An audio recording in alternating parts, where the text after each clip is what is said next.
সেদিন ছিল বুধবার আর তারিখ ছিল 13। তা আমি এতদিন পরে ভিডিও আপলোড দিতেছি কারণ আমার ফোনে রিচার্জ নাই গো। আর এই একই কারণের জন্য না আমি কারো কমেন্ট করে পারতেছি না, কারো কমেন্টে রিপ্লাই দিয়ে পারতেছি। পাক্কা 1 ঘন্টার মধ্যে কাকিরে শাড়ি পরায় রেডি করানো আর নিজে স্নান করে শাড়ি পরে রেডি হওয়া অনেক টাফ একটা কাজ। টোটোর হাওয়া পায় ওরা তো ঘুমাই গেছিল, আর এদিকে আমার অবস্থা দেখো। তোমাকে তো কয় হয় না আমরা কোন জায়গায় যেতেছি। আজকে ছিল আমার টুঙ্কুবালা দেবীর মুহে প্রসাদ, তো আমরা এই জায়গাটায় গেছিলাম। এই জায়গাটা অনেকেই চিনবা অনেকেই চিনবা না, যারা চিনো না তাকে একটা কথা কই রাখি, তুমি স্নান করে আসো বা না আসো, তুমি খায়া আসো বা না আসো, কিচ্ছু যায় আসে না। ওরা যদি একবার জানতে পারে যে তুমি দীক্ষা নেওয়া জোর করে নেওয়া করা।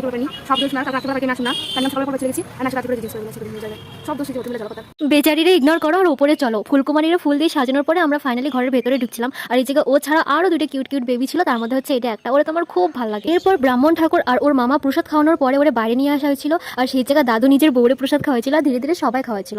এরপরে আমার ব্রাহ্মণ ঠাকুর আবার ধরছে যে দীক্ষাটা নিয়ে নাও। আমি কই দিচ্ছি মিথ্যা কথা, আমার বিয়ে ঠিক হয়ে গেছে, শাশুড়ি মা বলেছে বরের সাথে দীক্ষা নিতে, তারপরে যে আমার ছুটি হয়েছে জানো। আর এই টুঙ্কুওয়ালা খেলতে খেলতে কখন যে